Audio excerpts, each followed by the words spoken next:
believe she mentioned a void ship of some sort. It may be best if she told you everything directly.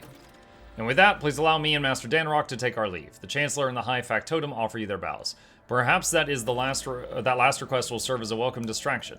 Indeed, your lordship's stay on Dargonis has been rather long. However, your protectorate is now enjoying a period of relative stability that for the time being no longer demands your lordship's personal involvement in its affairs. Glory to the Rogue Trader. Blah, blah, blah, blah, blah. Okay. So, what's the quest right now? Speak to Yurliot. Ellentalk, at last you have left your ornate cage. She casts a look over the stone palace walls. For many a turn I have sought to meet you, and yet your servant, the one who is like the silver-haired Abelard but twice as young, has no favor for the requests of a child of Assyrian. Take me to a place where the hearing of others will not steal the words intended for you. While you were mending the wounds of this world left by the Twisted One's attack, I was able to discover, no, not Cruderok's fate, merely traces of it. As Muron found sanctuary under the boughs of the Leleathan's forest, so did my other kin find refuge in a system known as the Atlas Reach. We must make a journey there with haste, before new dangers destroy the witnesses who can show me a way to the lost Cruderok, whose fate remains shrouded by the stars. Yurliet focuses her piercing gaze on you. Their knowledge is the sole thread that may lead me to the truth, Elontok. I ask that your metal-winged ship take me along that thread before it tears under the strain of time and circumstance. How were you able to contact these Eldari? No, I did not contact the Asuryani. I have no means to do so. But I had enough time to explore the stone jungle of your world while you were preoccupied with your urgent matters. The path of the outcast has taught me to observe and listen to the world around me. In this case, the throngs of Munke at the port. Errant conversations, rumors, chance words, like parts of a speckled mosaic. They came together to form a hazy image. My kin were seen in the Atlas Reach, and now all we have to do is pull out a web of connections and possibilities to uncover what is concealed from the unseeing eye. Give me the coordinates, and I shall take you wherever you wish to go. You will? The ice in Yurliet's eyes melts away for a moment. Thank you, Elontok. If this path indeed takes me to the truth, I will be indebted to you. A rare happening between our kinds. Heading out, have a good one, Muck. See you, Pancake.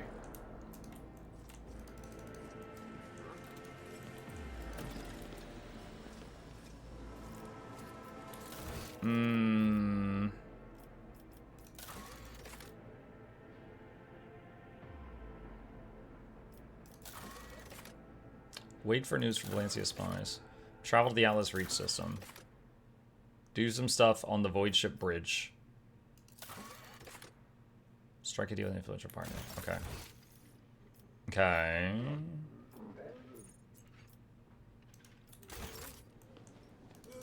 Don't think there's anything left to do here in the palace. I'm just looking around. While we were on Dargonis, I'll keep the Secretary's reports in check on the logisticians. That is a word. Master Danrock does his job well, but a little scrutiny goes a long way with him. Okay. To the Void Ship Bridge.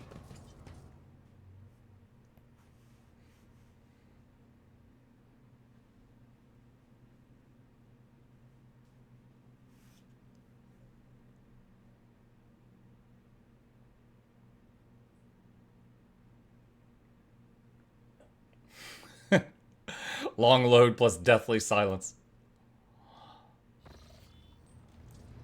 Okay. Let's see. Talk to the diviner Adira.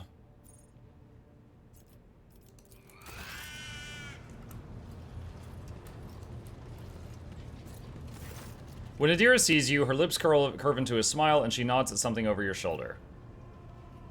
Epitaph, Incident N87204, Tech Blight. Do these words mean anything to you? Perhaps your abilities can tell you something? They mean nothing to me. Oh. They're just words. A whisper, so quiet I barely caught it. Like a feather landing on a pile of down. Something about damned ambitions, antiquity, terrible antiquity. And chance. Chance through it all. Now I have a headache. And the stupid bloody whisper wasn't much help. Admuck, are you going to bring Argenta with you to Atlas Reach? And will you also bring Adira? I've never seen what happens if they both go on this quest. Neither of them are really in my entourage right now, I don't know. Things are strained between you and Argenta, isn't that right? The little sister is afflicted with her own set of voices. Ones that whisper to her about corruption and heresy. The silly girl doesn't realize that if she wants to find the source, she needs to start by looking in her own head. I must take my leave. Of course. Always at your service. Whenever you need me. I feel like if I do a heretical playthrough in the future, again, it would be off-stream if I did, just because the reading everything is very taxing. I feel like Adira would be my psyker for the whole playthrough instead of Heinrich's. Let's see. Talk to the Seneschal? Wait, what? Okay, where is he? He's over here. Abelard. Lord Captain. Abelard greets you with customary courtesy, but makes sure to scan you from head to toe with a scrutinizing gaze. Do the words Epitaph, Incident N87204, or Tech Blight mean anything to you? They are connected to Theodora somehow. No, definitely not. No, I don't recall anything like that. For a moment, his eyes go blank, as if he has turned his attention inward. Then he blinks twice and says in a tone of surprise.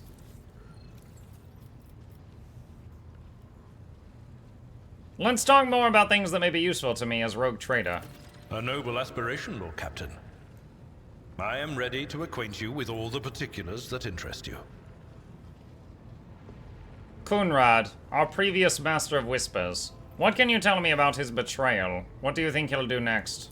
You know, Lord Captain, I am no admirer of fine art. But when we next find ourselves in a civilized port, with time to spare, I will promptly find an artist and commission a portrait of the individual to whom you refer, with a hole between the eyes. Conrad Voigtveer. What? That he committed his treachery and escaped with his life was an unforgivable oversight. We both served Lord Captain Theodora for many years, and we never saw eye to eye. He was brash. He was never afraid of assuming responsibility, and he willingly took on difficult tasks. I am loath to admit it, but the Von Valancius Protectorate continues to reap the fruits of his labors to this day. His service always garnered my respect. But everything else about him made me want to wring the neck of that two-faced snake. The tragedy with the Dargona's fleet vessel only confirms my fears. Kunrad will miss no opportunity to harm you, and most likely complete his mission. The Master of Whispers is continuing to use the tools crafted by his own hands, and which are hidden in the depths of the Von Valancius Protectorate. Any of your subjects could be an agent of his, working to serve his interests. Be on your guard, Lord Captain. That's it for now. As you wish, Lord Captain. Okay. The Voxmaster may be able to tell the rogue trader something of substance. Voxmaster. When you approach, Avigdus pulls away from fine-tuning another Vox and bows her head. Lord Captain, the ship informed me of our imminent meeting. Can you recall anything unusual about Theodora's travels? Do the words Epitaph, Incident N87204, or Tech Blight ring a bell? All of Lady Theodora's journeys could be considered unusual. Her odysseys were always audacious. As for the words you mentioned, none of them sound familiar to me as far as I can tell. Perhaps these are matters of long ago, in which only my predecessor or a past seneschal would have known apart from Lady Theodora herself. But my grandfather never mentioned any such thing, and I never met the old seneschal. Except maybe the incident. I recall coming across the word in transmission several times. I think it was repeated by the former engine seer, the one who perished during Kunrad Voigtveer's uprising. He was describing it as the incident, something quite remarkable. Apparently, at some point in the past, the entire ship was hit by a massive system failure. All systems stopped responding for 1/5 of a second. Most of the crew, including myself, as I was likely on board at the time, did not notice anything strange. But tech priests are sensitive to such things. That is all I could tell you, Lord Captain. I wish I could help more. Have the Vox spirits brought you anything interesting lately? Forgive me, Lord Captain, I have no information that would be of interest to you at the moment. Okay. Live to serve. The Von Valancia's flagship and its master helmsman Ravor are inseparable. The right questions may jog his memory. Ravor. The tall man before you appears to be woven from tendons and muscle. Blue veins snake under his white, almost dove-colored skin, and his scalp and chin are covered in cropped white hair. His neck and shoulders are wrapped in wires that hint at the presence of neural connectors under his uniform. The officer's face seems to be twisted in a perpetual grimace of annoyance and anger, but he greets you with a respectful nod. Lord Captain, Master Helmsman Ravor at your service. Does the word epitaph mean anything to you? Or perhaps Incident N872-04 or Tech Blight? It has something to do with Theodore's travels, rather extraordinary travels at that. Can't say they do, Captain. Doesn't ring any bells. Then again, remembering all the places Lady Theodora went his brow furrows. Epitaph? Incident? We've always had heaps of incidents happening on board, but through my implants, I feel at one with the ship, and I sense that, and I don't know when it happened exactly, it started behaving differently. Became more responsive. Livelier. Yes, livelier is exactly the word. And when you said epitaph and incident, it just dawned on me. Pardon my bungled report, Lord Captain, but that's all I've got to say on that front. Do you know anything about a ship named the Fiery Reckoning? Rovor winces as if in pain. I've heard the name, that much I am sure of, but I can't recall the details. Ha, I wonder if it was part of that operation that the late Mort was put in charge of. If it was, then there's nothing I could tell you, Lord Captain. The whole thing was kept under wraps. Your best chance would be to ask the High Factotum, and maybe some of his treasury records have mentions of Fiery Reckoning. I must take my leave. Lord Captain. High Factotum. We got like a treasure hunt here. The High Factotum Janris Danrock greets you with a cool smile and the merest hint of a bow. Pleasure to see you, Lord Captain. How may I be of assistance? Have you recovered from Nemesite's attack yet? You came very close to death in the chapel. Janris puts a heart on his chest right where the gruesome wound used to be. The chirurgeons spent hours fighting for my life, and I have to say they are earning their keep. They promised to leave a heroic-looking scar, though admittedly, I much prefer calluses from an autoquill. Where is my Kajikor? You see, your lordship, it is a tad broken. While the servants were busy connecting it to the machine spark, terrifying noises were suddenly heard, followed by a horrible smell. However, my request to have it repaired so infuriated the engineers that I dared not pester them with any further questions. Alas, after a while, the stench became unbearable, and then came the maggots. The factotum cast a guilty glance at you and sighs heavily. To put it briefly, the Kajikor had to be disposed of. I offer my deepest apologies for failing to preserve that specimen of Thessarian culture. I don't know what the Kajikor is.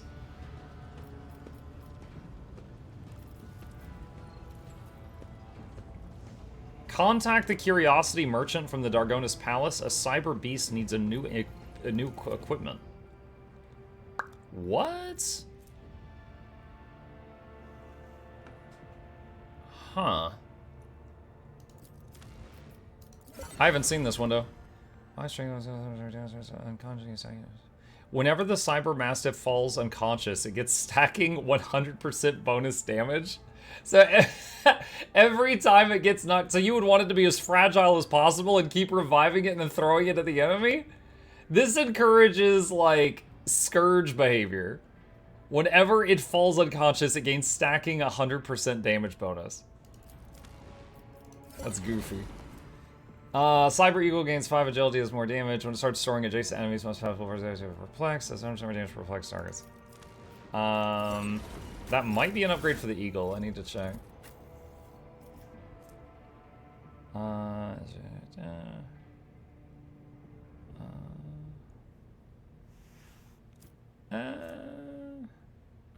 No, its current one's fine.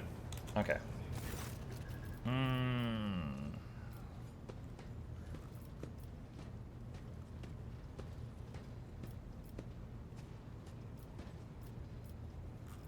I don't see anything else there about that. Let's see. The caches on Dargonis and Kiavagama contained fragmentary information about Theodora's clandestine activities, reminding Nomos about the data that once allowed its consciousness to awaken may yield results. So talk to Nomos.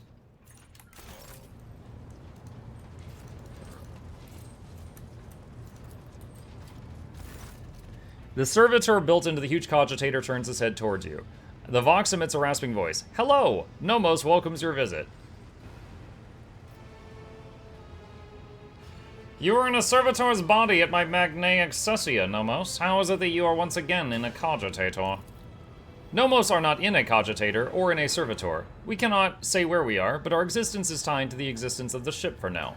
The servitor and cogitator are only external interfaces. Shells, like humans and their bodies. Bodies are not merely shells, that's all we got. No, they are shells. The rasping voice sounds adamant. A human's existence is more than the existence of the shell. This is obvious to us. There's always something more, something that simmers and shines, for which the dark light and wicked hunger are always reaching. So you really are the spirit of the ship. Nomos is silent for a long time, as though mulling over your words. We do not know what we are, but the ship is not us. The ship is our cradle. We may rise from it one day. We would like that. Enough about that for now. All right. Incident N872-04 was a ship-wide system failure of some kind. It and Epitaph had something to do with the ship flying better. The incident marked the beginning of us. The ship became better because of us too. These are all links in the same chain, but we cannot piece them together yet. What about the research notes on the tech blight we obtained from the cache on Kiavagama? That name is also known to us. It is related to Nomos, though we do not understand how. The people who accompanied Theodora on her travels are strangely unaware of Incident and Epitaph. Human shells are subject to external influences. Perhaps someone purged their memory archives, or perhaps they simply do not want to access them. It is a shame that no new information was obtained, but Nomos are grateful that you tried. What have you been doing, Nomos? We have been studying and observing, and helping the ship when we can. So many mechanisms, they would have suffered without our input. I must take my leave. The cyber gargoyle's gaze tracks you as you walk away from the cogitator. Okay. Perhaps the answer to Nomos' origins will present itself in time. Okay, that's done for now. System where the Eldari refugees are currently hiding is Atlas Reach. Troubling developments. The 3 sorrowful phalanges. Okay. Alright. Let me see. Where is Argenta? The Wondrous Cogicore was the box you picked up on the feudal planet, the one that sounded like it had a dude inside it. They plugged it into the mains outlet and never. Oh! Oh, I remember. Someone gifted me what was supposed to be a cogitator, and there was very clearly a dude inside that was going like beep boop, beep boop. And I was like, yeah, sure, I'll take it. And I guess he just rotted in there. I forgot. I didn't know they ever delivered it. Lord Captain, your presence is welcome. And I wish to apologize for my prior coldness. After our first meeting, I was concerned that he would turn out to be another faithless offshoot of the von Valancius dynasty, like the traitor Conrad. But now I see before me a worthy leader and servant of the Imperium. I am glad to accompany you in your endeavors. I would like to discuss the Sailor's Prime and the relic that you want to find. Of course. My mission is all I can think about. What is this one star? If I only knew. Neither the hagiography nor the legends give a straight answer. Classical iconographers believed that the star turned into a banner woven from silver thread, which, when brought onto the battlefield, would shed light that blinded only heretics, but did no harm to the faithful. Most of them portrayed Saint Argenta as a girl carrying this banner. Others think that upon falling from the sky, the one star became a holy chainsword, which Argenta later used to strike down monsters and enemies of the Imperium. In some of the earlier engravings, Argenta is depicted wearing power armor with a silver star on her chest. One theological theory suggests that this armor was, in fact, the relic. Some even think that the one star is actually the ship on which Argenta traveled. I feel that my undertaking will be fulfilled when I find the answer that has eluded the Ecclesiarchy for millennia. I pray we find the way to Salus Prime soon. The ruinous powers must be aligned against us. They stand in the way of faith. Okay. One day we will reach Salus Prime. Okay. Let's see. Oh boy. Okay, hang on. What's our highest thing? I think willpower needs to be it. Let's see. Outward Hind. Okay. Mental Breach. I need to take a damage for cycle at least once or twice to make resistance. Level versus Psyker. I said 5. Weak Hearts. Psyker Majoris. Willpower. Advanced Tracking. Cycle. Consolidation. Stabilize. Allies in a 4-cell radius around the Cyber Raven gain plus 10 wounds and plus armor for 1 round. Strategic Adaptation.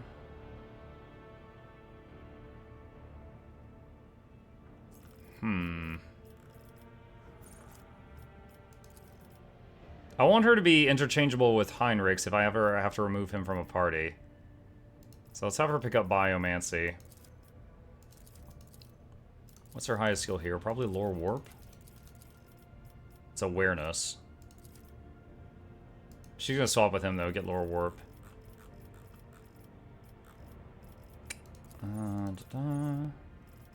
Let's see, Blade of Lights. Cards. Warp Buffer.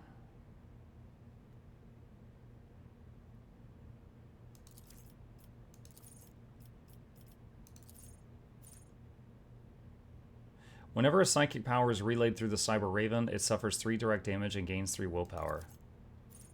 Huh.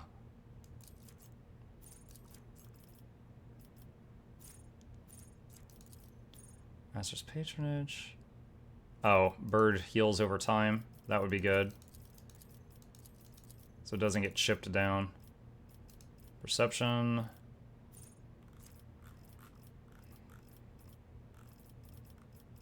Let's see. Biophysical Distortion is fun.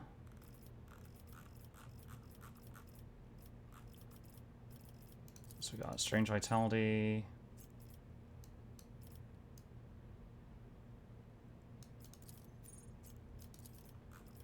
Where was that one thing that was like every turn they gain more armor? I know Heinrichs had it. I don't know if she can get it or not. Because Heinrichs was a warrior psyker? That might be a warrior thing.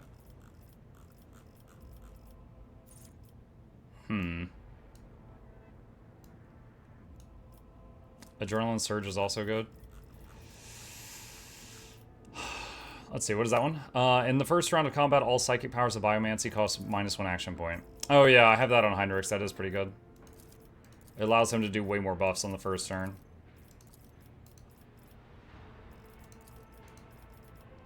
Let's see, whenever they become the target of an enemy attack, they receive a damage increase. Energy is overcharged. Energy uses Archetype ability. Oversee Infinity plus deflection in combat. There's who uses Reactivate. Yeah, let's do that. Okay.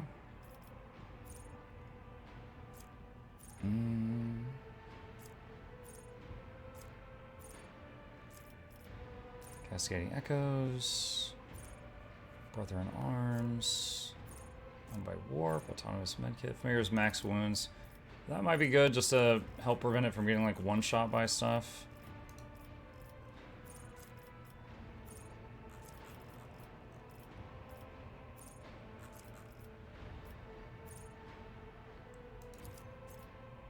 Strange Vitality. When the Psykers are allies or the Psyker themselves are under the effects of psychic powers, they get +5 toughness for each effect. That's pretty good, because she does a lot of buffs.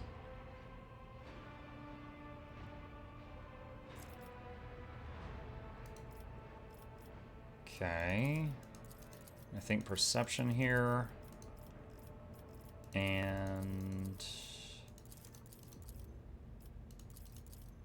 awareness there. Alright, choose an ability.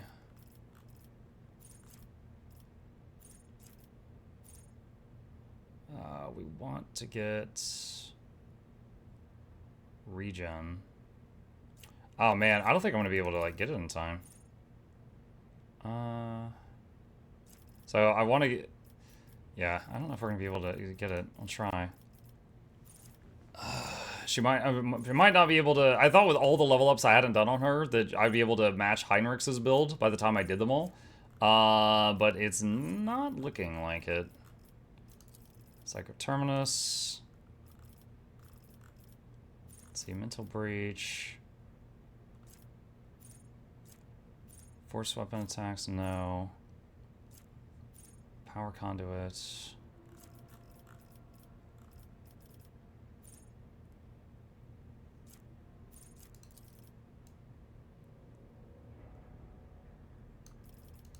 Will not die. Don't really need any of this. Int, I guess. Awareness, I guess.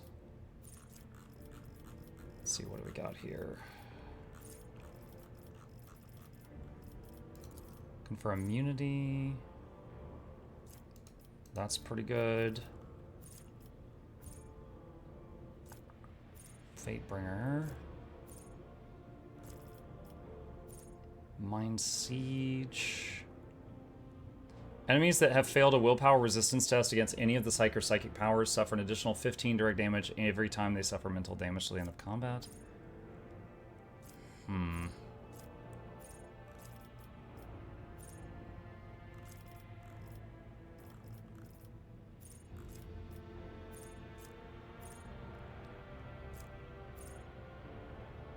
Critical healing.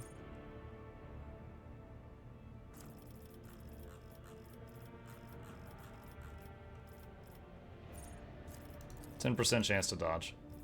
Overcharge. When the familiar becomes the target of the overseer, it's overcharge.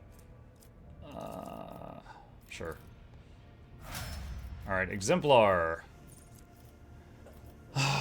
So I think that there would be when we could get, like, regen. That's pretty far away.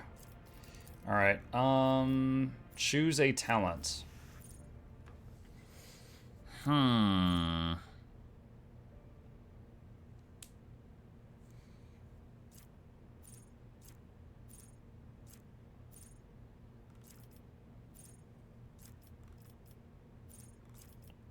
Flesh Wounds is the regen. That's decent on everybody.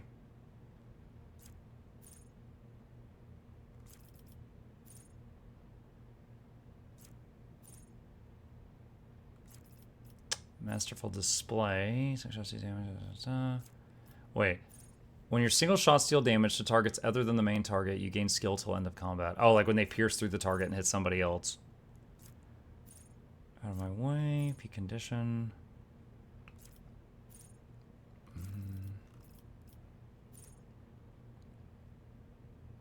Psychic Awakening Biomancy.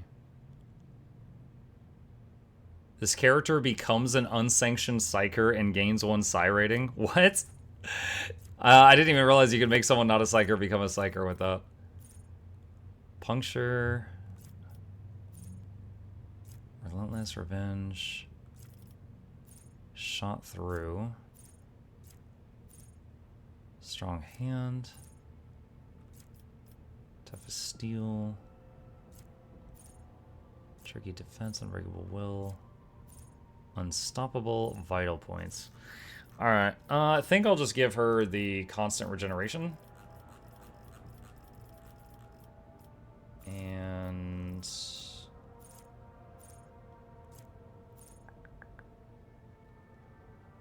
Subtle Manipulation is fine. Okay. Alright, so if we get a mission where it would be good to bring her, we can bring her. Okay. Check them out. And see where we need to go.